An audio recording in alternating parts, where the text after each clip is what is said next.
давно ничего не записывал. Видос такой себе еще. Есть много чего рассказать. Как ни печально, но так-то и есть. Мотоцикла Kawasaki больше у меня нет в гараже. Продал. Все очень просто. Так, секундочку. Так вот все. Все очень просто. В активном поиске следующего байка. Обычно говорят активный поиск женщин, а я активно ищу, потому что активно ищу мотоцикл, да. Женщина одна единственная есть, хватает. Да, в активном поиске мототехники.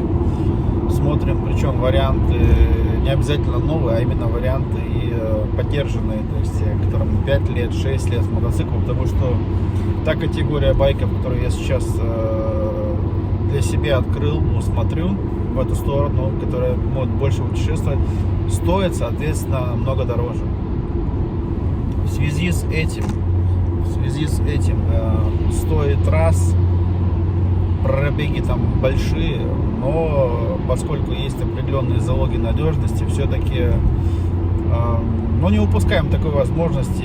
Если где-то найду такой байк, который меня устроит, поменьше, где пробег будет примерно, но где могу сэкономить в отличие от нового, то возьму. Или какой-нибудь годолавый, да. Но сейчас пока не буду говорить, что именно за мод я рассматриваю. То есть уже один тест-драйв и видео на канале было. Это даже не один, уже и Harley ездил, и BMW ездил. Пока еще не определился, если честно, потому что есть еще и японские такие. Знаю одно, охота все-таки перейти больше в уровень туризма, плюс кофры и чтобы был карданный привод. И поскольку в путешествии может быть не запланировано какой-то дождь, где-то погодные условия, где-то смотреть, вот это вот все чуть-чуть кардан облегчит само путешествие, да? Потому что сервис на кардан делают раз в год, а в путешествии, если у тебя был дождь, как у нас был в Зютироль, намного чаще придется смотреть за цепью, посматривать, и километраж плюс грязь, пыль, дождь очень нагружает это все дело. Мы справимся. Как вы видите, я за рулем, да, руки стараюсь держать, конечно же, за рулем. Но одной рукой тоже можно рулить, ничего страшного. Что еще хотел рассказать?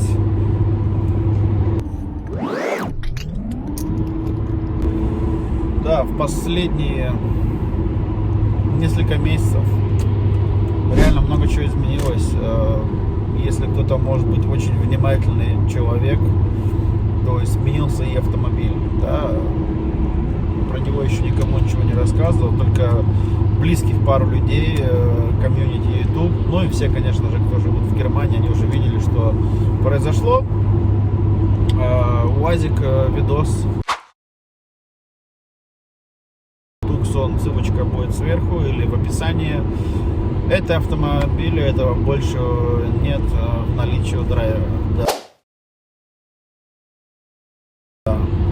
Почти нулевый автомобиль, он у меня был в эксплуатации 9-10 месяцев. Да, произошла такая авария, нелепая, нелепо не назовешь, то есть по халатности других участников дорожного движения произошла такая авария, в которой я пострадал не так сильно, как пострадал автомобиль. То есть я был тоже на больничном 2 недели, автомобиль пострадал намного хуже, поскольку еще автомобиль был не полностью мой куплен, а он находился на таком от меня испытательном сроке в лизинге. Я его хотел в принципе выкупить, был план, но автомобиль врезалась бабуля, мы такой в повороте встретились, можно сказать, вся сторона пострадала. Фотки сейчас добавлю, здесь пара фотографий у меня есть. В связи с этим, что мы встретились, автомобиль пострадал, и на первый взгляд не так сильно, как на взгляд того, кто оценивал ремонт. Когда я получил документы, такую папку толстую, оценку ремонта этого автомобиля, она превысила половину стоимости автомобиля. То есть на момент аварии автомобиль стоил чуть больше 30 тысяч евро.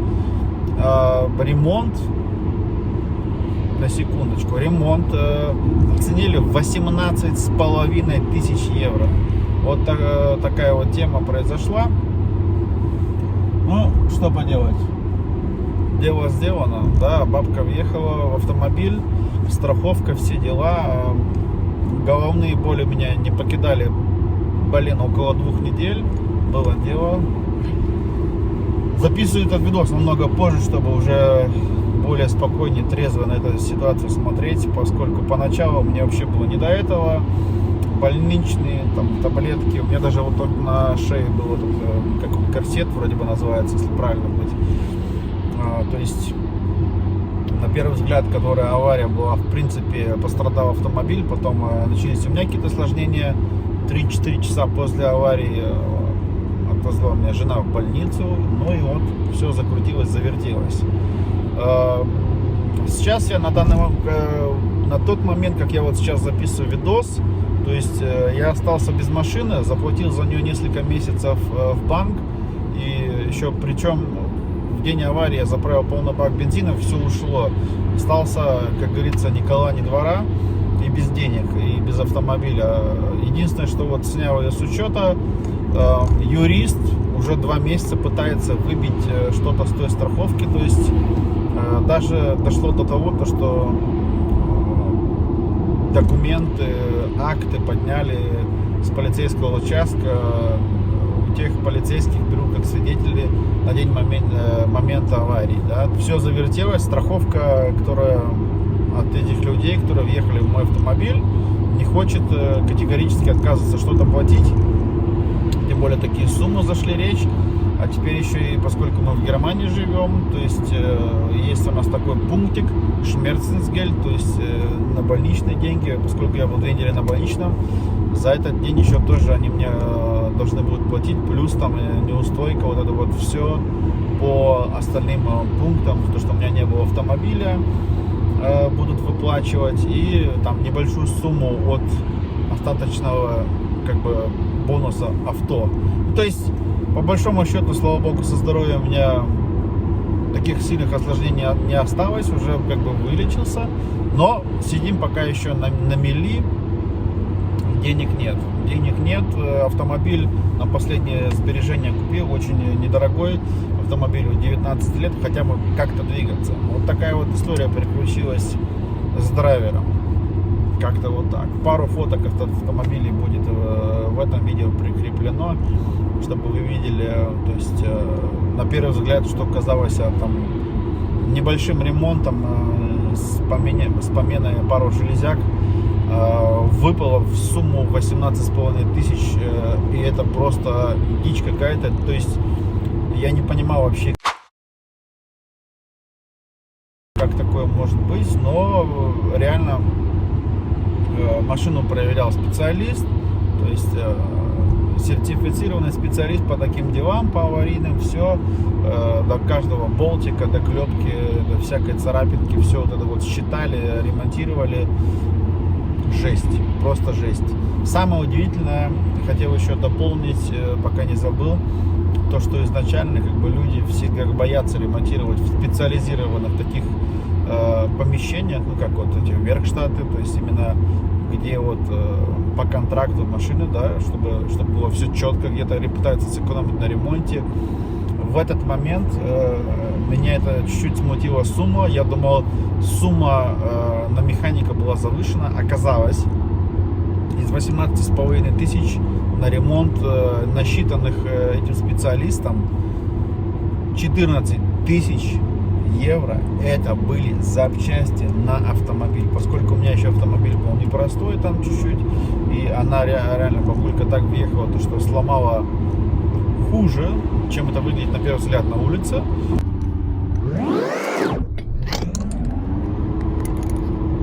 Страховка встала на дыбы, платить до сих пор еще ничего не хочет. То есть на момент записи вот этого видео драйвер пока еще 0, даже в минус.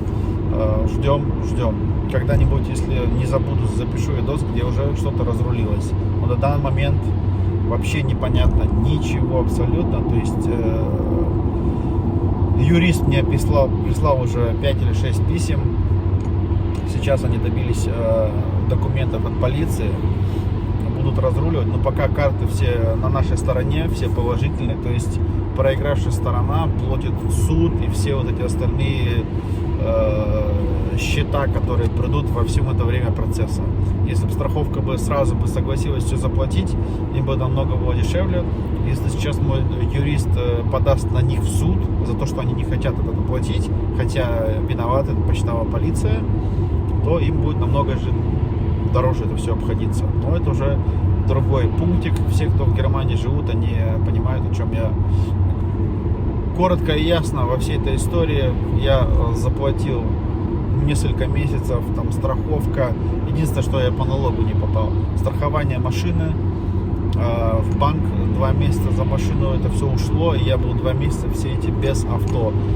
Пришлось после больничного быстренько искать прям поддержанную машину за копейки, чтобы хоть как-то передвигаться. То есть автомобиль нужен для передвижения с пункта А в пункт Б, для того, чтобы ездить на работу, плюс какие-то дела еще приват.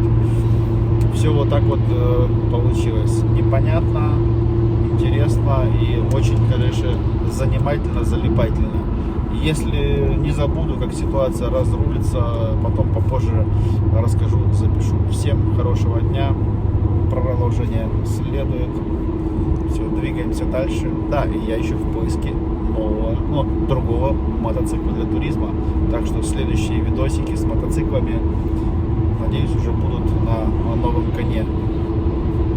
Все, драйвим. Продолжение следует.